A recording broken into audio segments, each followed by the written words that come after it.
오늘 우리에게 주신 하나님 말씀 느헤미야서 5장 1절로 13절까지 말씀입니다. 여러분 화면에 있는 말씀인데요, 우리 같이 한번 한 목소리로 이 말씀 읽도록 하겠습니다. 그때 백성들이 그들의 아내와 함께 크게 부르짖어 그들의 형제인 유다 사람들을 원망하는데, 어떤 사람은 말하기를 우리와 우리 자녀가 많으니 양식을 얻어먹고 살아야 하겠다 하고, 어떤 사람은 말하기를 우리가 밭과 포도원과 집이라도 저당 잡히고 이 흉년에 곡식을 얻자 하고, 어떤 사람은 말하기를 우리는 밭과 포도원으로 돈을 빚내서 왕에게 세금을 바쳤도다.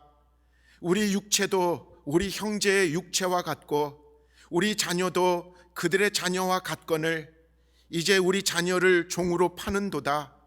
우리 딸 중에 벌써 종된 자가 있고 우리의 밭과 포도원이 이미 남의 것이 되었으나 우리에게는 아무런 힘이 없도다 하더라.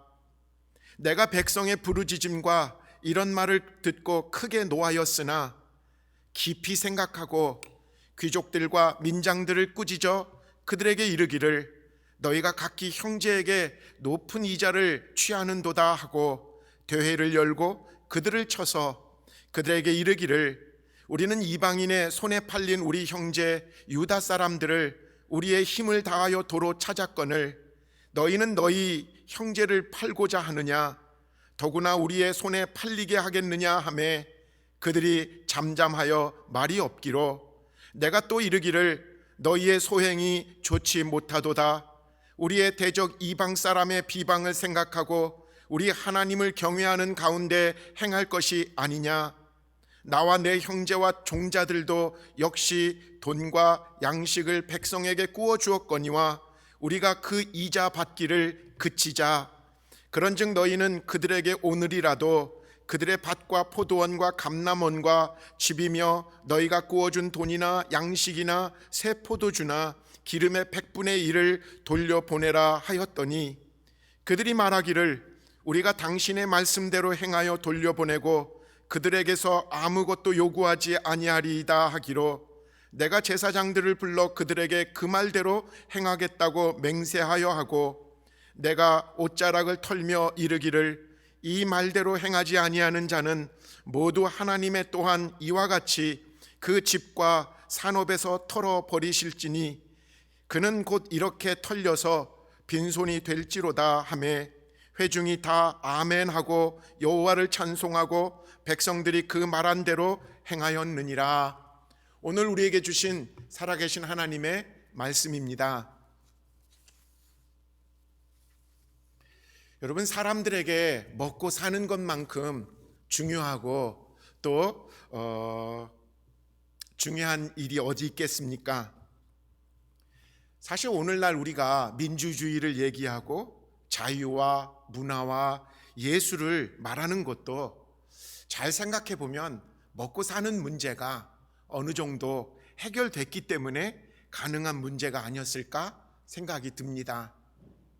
이번 코로나19 사태로 인해서 사회의 모든 분야가 우리가 다 어려움을 겪고 있지만 그 중에서도 사람들은 경제 문제를 가장 걱정해하고 불안해하고 있습니다. 어쩌면 지금 정부에서 주목하고 또 대책을 내놓는 모든 것에 일관된 것은 경제 문제지 않습니까? 이번 코로나19 사태가 벌어지면서 그렇게 좋을 것만 같았었던 미국 경제, 그리고 역사상 가장 적은 실업률, 이것들이 정말 3개월 만에 가장 최악의 3천만 명이 넘은 사람들이 실직이 되어서 실업 보장금을 신청할 수밖에 없는 심각한 사회 문제가 나타나고 있습니다.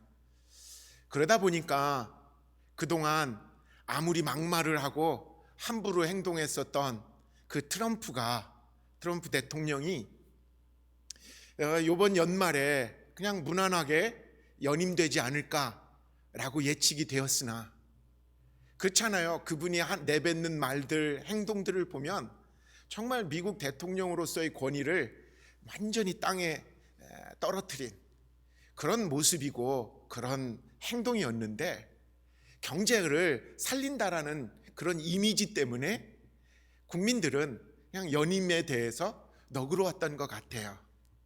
그런데 이 경제가 지금 이렇게 정말 끝도 모르게 몰락하는 상황에서는 이제는 금년 말에 있을 대통령 선거에서 트럼프 대통령이 연임될까? 대부분 의심하고 걱정하는, 아니 바뀔 거다라는 기대까지도 나오게 됩니다. 왜 그럴까요? 그만큼 경제 문제가 사람들의 관심이고 이슈의 중심이기 때문에 그런 것 같습니다. 오늘 느헤미야 5장의 말씀을 나누려고 하는데, 오늘 말씀을 묵상하면서 저는 경제나 경영에 대해서 완전히 문외한이거든요. 근데 성경이 말하는 경제관이 여기에 나오더라는 거죠. 성경이 우리에게 알려주시는 함께 사는 경제가 무엇인가? 함께 이 세상을 살아내기 위해서는 어떤 우리의 성도의 경제관이 필요한지가 오늘 본문을 통해서 우리에게 주어집니다. 교회 강단에서 경제 이야기, 돈 이야기를 하는 경우 많은 경우 오해를 받습니다. 그런데 여러분, 성경은 의외로 우리가 생각하는 것 이상으로 경제에 대해서, 물질을 사용하는 것에 대해서, 돈에 대해서 관심을 갖고 우리에게 많은 말씀을 해주고 있다는 것입니다.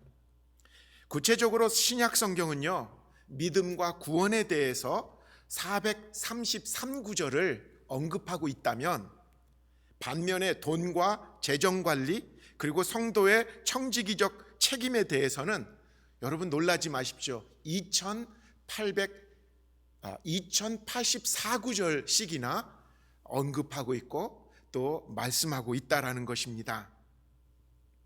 그래서 한번 잘 생각해 봤어요. 성도들이 이 돈에 대해서, 돈 문제에 대해서 우리가 언뜻 잘못 가지게 될 오해가 두 가지 정도가 있더라고요. 첫째는 부는 축복의 상징이고 가난은 저주의 결과라는 오해라는 것이죠. 그래서 돈에 대해서 이런 잘못된 이해가 오늘날 몇몇 기독교인들로 하여금 개인적인 성공이 곧 하나님의 축복이라는 이 착각으로 기복적인 신앙인으로 전락하게 만들고 있습니다. 돈에 대한 두 번째 오해는, 돈은 그냥 돈이지 완전한 중립적이고 비인격적인 교환의 매체에 불과하다라는 생각입니다. 그래서 돈 문제 그리고 이 신앙의 문제를 별개로 여기고, 교회에서는 그냥 돈 문제는 말 안 하는 것이 거룩한 것이라고 생각하는 것이죠. 그런데 성경은 분명히 말하기를 돈의 배후에는 강력한 힘이 있다는 것입니다. 그래서 돈은 실질적으로 우리를 지배하고 우리를 다스리는 속성이 있다라는 거예요. 예수님은 그래서 마태복음 6장 24절에 이렇게 말씀하셨죠. 한 사람이 두 주인을 섬기지 못할 것이니 혹 이를 미워하고 저를 사랑하거나 혹 이를 중히 여기고 저를 경히 여김이라. 너희가 하나님과 재물을 겸하여 섬기지 못하느니라. 하나님과 재물이 어떻게 보면 경쟁 관계에 있고 서로 당신을 섬기라고 하는 요구를 한다라는, 어떻게 보면 대립적인 관계를 예수님은 경고하십니다. 사도 바울조차도 디모데전서 6장 10절에 돈을 사랑함이 일만 악의 뿌리가 되나니 이것을 탐내는 자들은 미혹을 받아 믿음에서 떠나 많은 근심으로써 자기를 찔렀도다. 돈을 사랑하게 되는 속성이 있다라는 거죠. 우리가 하나님을 사랑해야 되는데 이 하나님을 사랑하는 것을 돈이 뺏어가게 한다라는 거죠. 어쨌든 분명한 것은 돈은 하나님과 하나님을 대체하는 우상적인 속성이 있다라고 성경은 말해주고 있습니다. 그렇기 때문에 우리는 돈을 우습게 여겨서는 안 되죠. 그리고 돈에 너무 매달려서도 안 되는 이유는 돈에 대해서 하나님이 어떻게 우리에게 알려주고 계시는지를 깨달아야 된다라는 겁니다. 여러분, 돈은 결코 지폐에 불과한 게 아니라는 거죠. 성도에게 있어서 돈 문제는 의외로 영적인 문제와 깊은 연관이 있다라는 것입니다.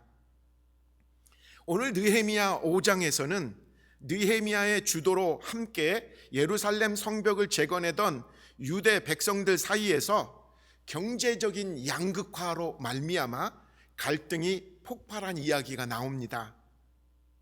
오늘 본문을 읽으면 계속되는 흉년으로 말미암아 경제의 양극화가 심각하게 되었다라는 거예요. 먹고는 살아야 되니까 있는 것 꾸게 되는 거죠. 똑같은 입장이었는데 갑자기 어느 집이 병이 들었다든가 갑자기 어떤 일이 생겨가지고 일을 못하게 되면 당장 먹을 게 필요하니까 그때 꾸게 되고, 그 꾼 것이 해결되지 못할 때 이게 완전히 부채가 되고 그것이 있는 소유가 다 팔게 되고, 이런 일들이 반복해서 일어나게 될 때 경제적으로 가난한 자들이 넘쳐나게 됐다라는 거예요. 이런 상황을 겪게 되면서 불평이 터져 나왔고, 이 불평은 이제 사회적인 갈등으로 나타나서 성벽 재건이 이제 더 이상 불가능할 정도로, 왜냐하면 사람들이 싸우기 시작하니까요.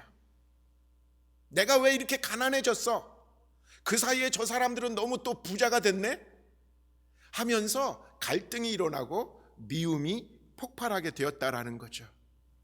여러분, 이 경제적인 위기가 사회적인 갈등을 초래하게 되었고, 이 상황에서 느헤미야는 중재자로 등장하게 됩니다. 그래서 부자들의 기득권을 양보하게 만듭니다. 사회적인 갈등을 해소를 시키려고 애씁니다. 그래서 이 갈등이 해소되어 예루살렘 성벽 재건의 역사가 완성되어지는 근거가 여기서 또 나타나게 된다라는 거죠. 지금의 상황을 들여다보면서 어쩌면 느헤미야 당시에 이 가난한 사람들의 원망이 터져 나와서 정말 하나님의 거룩한 일들이 방해가 될 수밖에 없는 갈등과 미움이 천지에 넘쳐나는 이 시대에 하나님은 지금 이 코로나 사태를 통해서 우리가 정말 너무나 당연한 것처럼 여겼던 이 지금 신자본주의 시대와 문명을 패하게 만드시며, 하나님은 어쩌면 새로운 경제 체제가 나타나야 된다라고, 이게 혼란의 시기죠. 전환기죠. 이런 때 믿음의 백성인 저와 여러분들이, 우리 교회가 그러면 하나님 나라의 경제관은 무엇이 돼야 될까? 하나님을 믿는 성도들이 무장해야 되는, 세상을 바라봐야 되는 경제관은 어때야 되는지 오늘 말씀을 통해서 정리해 보기를 원합니다. 첫째로, 성도에게 물질은 나눔과 배품을 위한 것이다라는 것이 하나님이 우리에게 훈련하고 또 마음에 품으라고 주시는 경제관의 원리입니다. 여러분, 인류 역사에서는 어느 사회도 돈을 만들게 되어 있어요. 부가 부를 창출하는 구조로 시간이 지나면 지날수록 돈이 좀 더 많은 사람이 더 많은 돈을 가지게 되더라는 거예요. 그래서 이건 뭐 옳고 그름이 아니라 시간이 가면 갈수록 인류 역사에서는 부자가 생기고 또 가난한 사람이 발생하게 된다라는 거예요. 그런데 문제는 어디에 있냐면, 그 부가 가난한 사람들을 착취하거나 부당한 고리대금, 높은 이자를 통해서 이루어진 것이라면 그 사회는 좀 더 구조가 악질적으로 잘못 고착화되어져서 부익부 빈익빈. 부자는 더 큰 부자가 되고 가난한 사람은 더 가난해지도록 만들어 버리게 된다라는 거죠. 여러분, 그것이 부자한테 그리고 사회 구성원들에게, 정부에게 도움되는 게 아니라는 거예요. 왜냐? 사회적인 불안 요소로 대두되어지니까요. 그런 상황에서 느헤미야는 오늘 7절에 이렇게 행동합니다. 깊이 생각하고 귀족들과 민장들을 꾸짖어 그들에게 이르기를 너희가 각각 형제에게 높은 이자를 취하는도다 하고 대회를 열고 그들을 쳐서. 느헤미야가 당시의 부자들을 나무란 것은 그들이 단순히 돈이 많은 부자였기 때문에 그들을 꾸짖은 게 아니라는 거예요. 그들이 이룬 부가 가난한 자들을 상대로 부당한 행위를 통해서 나온 부였기 때문에 그것을 주목하고 그것을 지적한 것이라는 거죠. 여러분, 감리교회 창시자인 요한 웨슬리 목사님은 특별하게 이 성도들의 경제 생활에 대해서, 돈 문제에 대해서 아주 구체적인 가르침을 주신 분이십니다. 웨슬리의 경제 3원리가 있는데 한번 보시기 바랍니다. 웨슬리는 이렇게 성도들을 가리켰습니다. 여러분, 첫째, 할 수 있으면 열심히 돈을 버십시오. Gain all you can. 두 번째 원리, 여러분, 할 수 있으면 그 벌은 돈을 많이 저축하십시오. Save all you can. 세 번째 원리, 이게 중요한데요. 여러분, 할 수 있으면 여러분 그것을 많이 베푸시고 나눠주십시오. Give all you can. 웨슬리 목사님은 성도가 열심히 노력하여 돈을 버는 것 강조하셨습니다. 웨슬리 목사님은 그 번 돈을 낭비하지 말고 저축하라고 강조하셨습니다. 여러분, 그게 부자가 되는 길이잖아요. 그런데 그냥 부자가 되기 위해서 돈 벌고 부자가 되기 위해서 돈을 저축하라는 게 아니었어요. 웨슬리 목사님이 강조한 건 다른 게 아닙니다. 하나님이 기뻐하시는 일을 위해서 마음껏 베풀고 마음껏 쓰기 위해서 여러분들은 돈을 많이 벌어야 되고 여러분들은 돈을 아껴서 저축하라는 뜻입니다. 제가 미국에 왔을 때, 나 때는 이런 말이 좀 이상한데, 미국 사회가 한국 사회에 비해서 참 건강했다라는 점을 그때 뭘 깨달았냐면, 미국 사회의 부자들이 한국 사회에 비해서 나름 존경을 받았다라는 것이에요. 미국 사람들은 부자들이 돈을 많이 벌어서 세금을 많이 내는 사람들. 부자들을 언뜻 생각하면 당시에 부자들은 사회사업으로 큰 돈을 많이 내놓는 사람들. 이렇게 이해하고 그들의 부를 시기하고 막 공격한 게 아니라 존중하고 이해했다라는 거예요. 왜 그렇습니까? 기독교적인 경제관을 가지고 있었기 때문에 그렇다라는 거죠. 30년이 지난 지금 이런 모습이 많이 쇠퇴진 것 같아요. 그러다 보니까 미국도 사회적인 건강성, 사회 구조적인 안정성을 해치고 있습니다. 부와 가난이 너무 대립적인 관계로 지금 나타나고 있다라는 것이죠.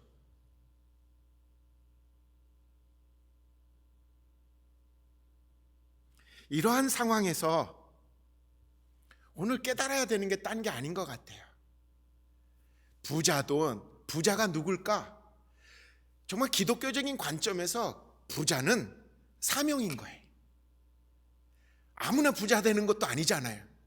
근데 하나님 입장에서 볼 때는 부를 허락하신 것은 그 사람에게 사명을 주신 거예요. 그 사람이 생각하고 그 사람이 사업하고 그 사람이 일을 하면 부가 막 많이 모이잖아요. 사명인 거기 때문에 그런 거예요. 그래서 그 사람이 그 돈에 대해서 사명인 것을 인식하고 그 사명을 가지고 모은 부를 하나님의 은혜와 사랑으로 실천하기 위해서, 나누기 위해서 열심히 살아낸다면 그게 어쩌면 그 사명받은 부자들이 이 세상에서 온전한 사명을 감당하는 것이죠. 여러분, 오해하지 마십시오. 가난한 것도 어쩌면 사명인지도 몰라요. 게으르지만 않다면, 욕심 때문에 투기하다가 망한 것이 아니라면 성실한 가운데서도 그 가난을 사명으로 여기며 그 가난 속에서 죄짓지 않고 불평불만하지 않고 하나님의 은혜를 고백할 수만 있다면 어쩌면 그것이 하나님이 그 깨끗한 가난 속에서 하나님의 영광을 돌리게 하시는 그런 모습이 더 하나님의 영광이 드러나던데요. 그것입니다. 하나님의 관점에서 우리는 부자도 가난한 자도 하나님의 사명을 생각하며 그 상황을 이해하고 받아들일 수 있어야 된다라는 거죠. 여러분, 우리는 돈에 대한 속성을 잊지 말아야 됩니다. 우리가 돈을 지배하지 않으면 돈이 우리를 지배한다라는 사실. 돈을 지배하는 길은 바로 우리가 열심히 벌고 우리가 열심히 저축한 돈을 어떻게 해요?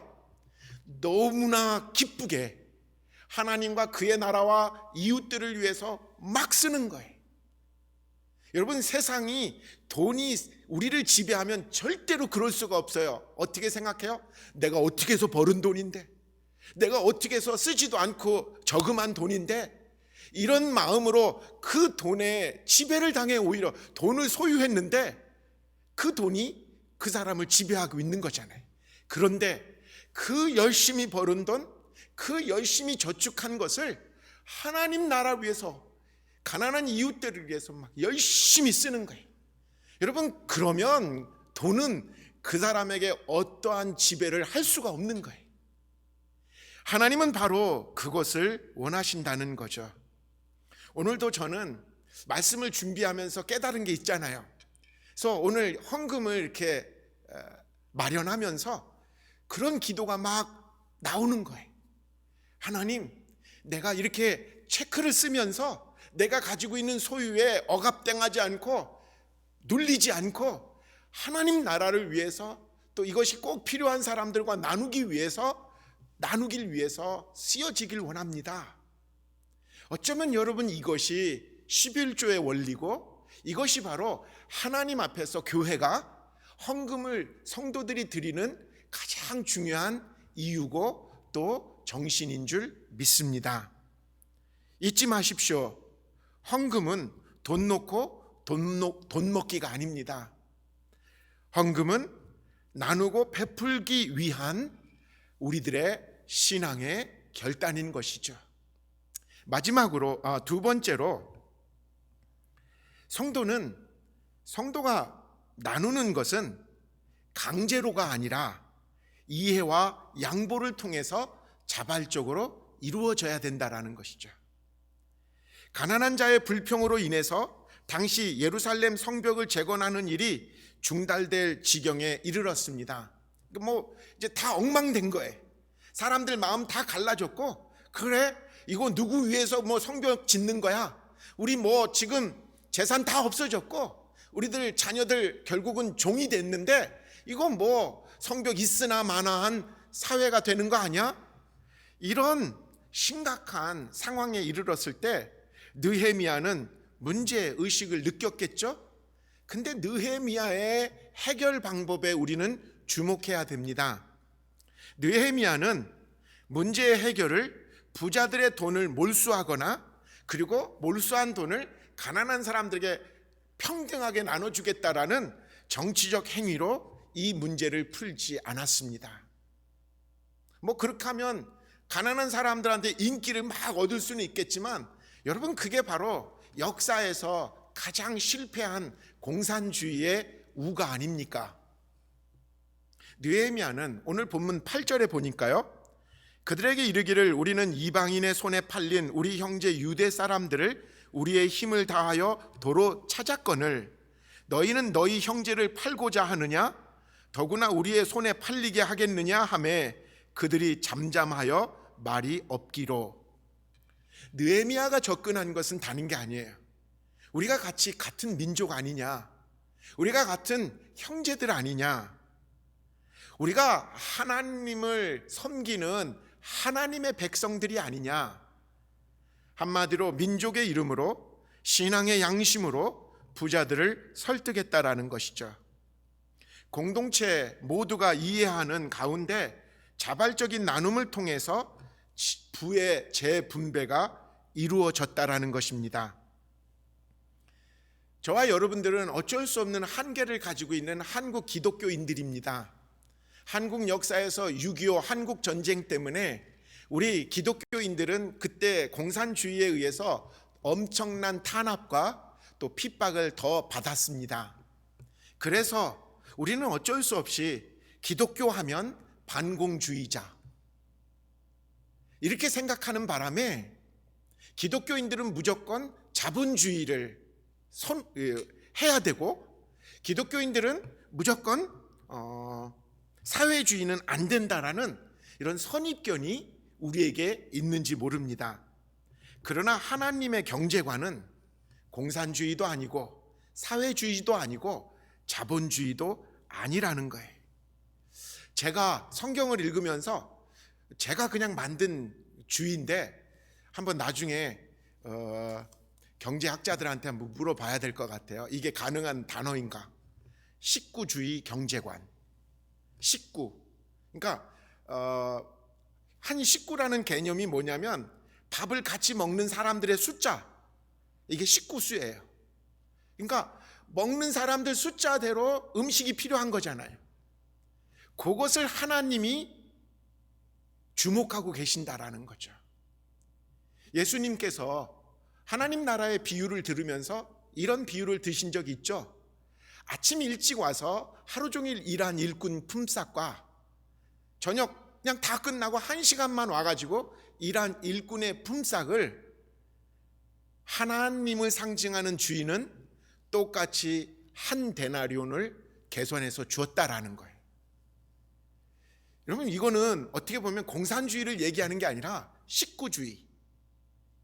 그 한 사람에게 딸려있는 그 가족이 하루 먹고 살아야 되는 것은 똑같다라는 거.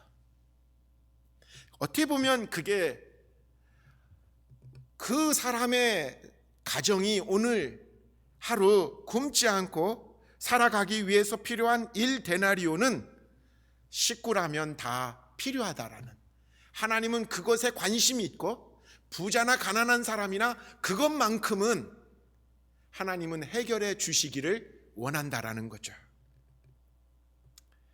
오늘 말씀을 준비하면서 그런 인물들을 좀 발견했어요. 400년 동안 한국에서 한 마을에서 부자로 12대를 이어온 경주 최부잣집의 가훈이 한동안 한국 사회에서 굉장히 관심을 많이 갖게 되었다라는 것을 보게 됐습니다. 그 가훈을 보니까 6가지나 쭉 되더라고요. 벼슬은 진사 이상 하지 마라, 어떻게 하라 쭉 있는데, 제가 이 집안이 400년을 이어올 수 있었던 가장 중요하고 핵심적인 이유는 6번째, 맨 마지막 번째 가훈이라는 것을 제가 깨닫게 되었습니다. 그렇기 때문에 이 가문이 400년 12대를 이어서 지역사회에서 존경받고 그리고 인정받은 명문 가문이 되었던 것이죠. 다른 게 아니라 그들의 6번째 가훈은 이것입니다. 사방 백리 안에 굶어 죽는 사람이 없게 하라. 얼마나 멋있는 가훈이에요. 그들이 넘쳐나는 부가 자기 집안만 배부르고 자자손손 100대에 이르도록 우리 집안만 배부르면 돼라는 생각이 아니라, 적어도 자기들이 이룬 부가 자기네 집을 중심으로 사방이면 100리씩이면 400리잖아요. 합쳐서 이 원을 그리면 그 사람들 수가 작지 않을 텐데, 적어도 그 영향력에 있는 지역 사회에 대한 책임감, 자기 집이 있는 사방의 백리에 굶어 죽는 사람이 없도록 아마 이 최부잣집 사람들은 열심으로 나누었을 거예요. 여러분, 이게 바로 사회적인 책임감이고 그리고 자발적인 나눔이라는 거죠. 오늘 저와 여러분의 삶 속에서 아주 작은 것이지만 이 정신이 하나님이 기뻐하시는, 하나님이 원하시는, 아니 이 망가진 이 시대를 다시 회복시키시는 새로운 경제관이라고 깨닫게 됩니다. 나누기 위해서, 베풀기 위해서. 근데 이것은 강제적인 것이 아니라 그것이 사명이라고 여기며 생각해야 된다라는 거죠. 마지막으로 성도의 경제관은 내가 먼저, 지도자가 먼저 청렴의 본을 보여야 한다라는 것입니다. 느헤미야의 경제 개혁이 성공할 수 있었던 것은 그가 총독의 위치에서 누구를 시킨 것이 아니라 자기 먼저 청렴한 삶으로 본을 보였기 때문에 가능한 일이었습니다. 오늘 본문이 아닌 다음 구절인데요, 15절에 나보다 먼저 있었던 총독들은 백성에게서 양식과 포도주와 또 은 40세겔을 그들에게서 빼앗았고 또한 그들의 종자들도 백성을 압제하였으나 나는 하나님을 경외함으로 이같이 행하지 아니하고.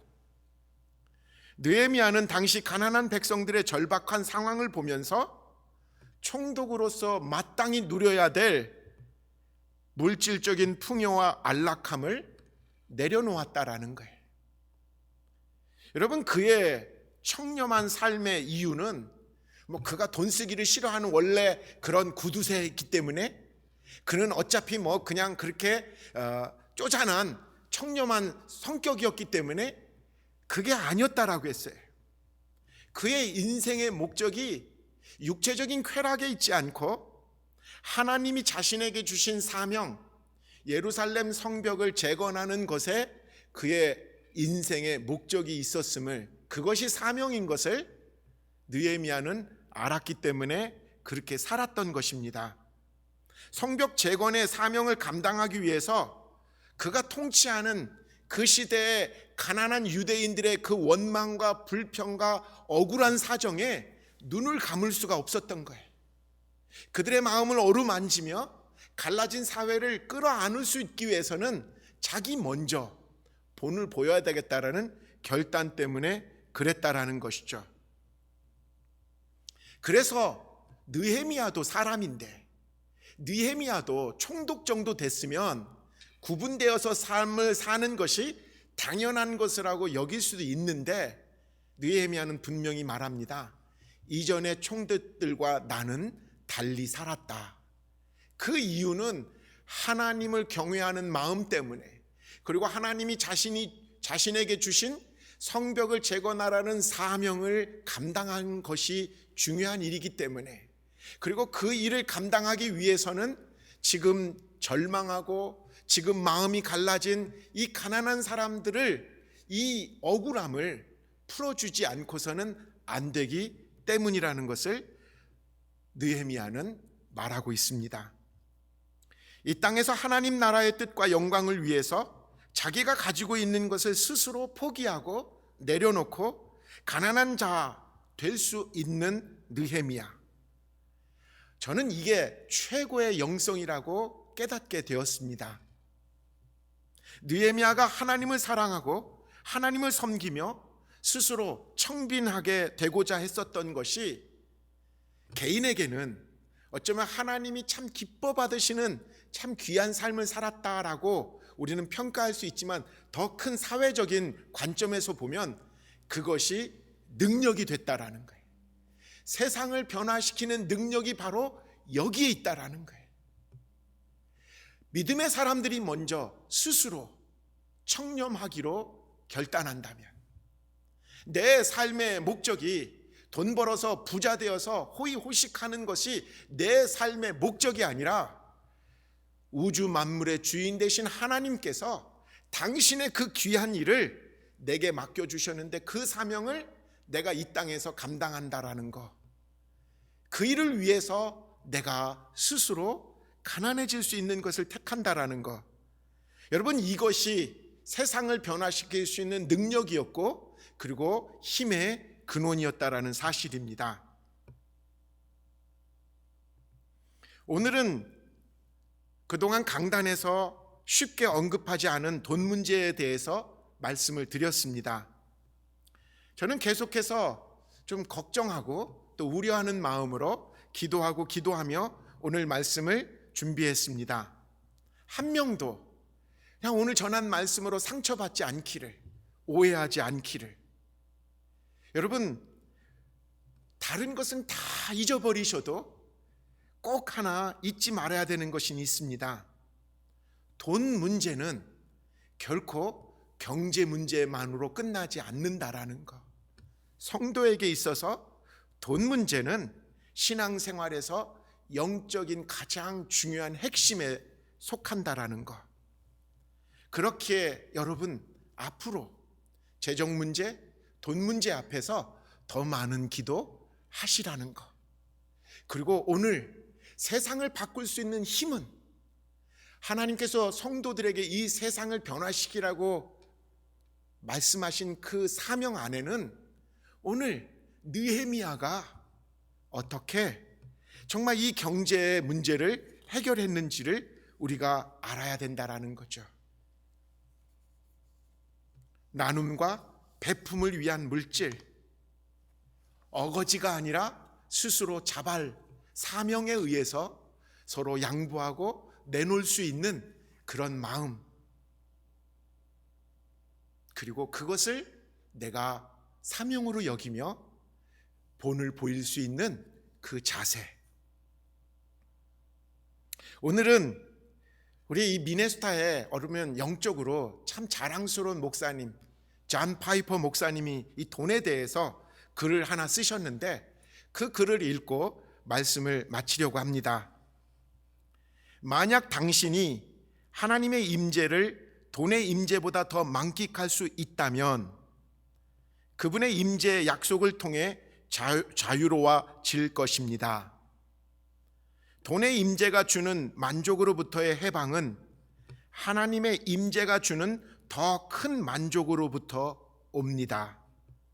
이것이 탐욕을 죽이는 방법입니다. 하나님의 말씀의 검으로 하나님 이상의 것을 약속하는 탐욕을 죽여야만 합니다. 하나님을 더 사랑하는 것으로 물질을 지배하고 다스리는 저와 여러분, 우리 교회가 되어야 될 줄 믿습니다. 함께 기도합니다. 하나님 감사합니다. 정말 성도들이 이 세상을 운영하는 경제의 원리를 알아야 되는데 그동안 우리들은 그저 돈 문제를 기피하고 또 멀리한 것뿐입니다. 오늘 느헤미야 5장을 통해서 우리에게 알려주신 이 경제 원리 마음에 새기며 새로운 시대를 이끌어가는 합당한 세상을 변화시키기에 부족함이 없는 주의 백성들, 교회들 되게 하여 주옵소서. 감사합니다. 우리 주님 예수의 이름으로 간절히 기도합니다. 아멘.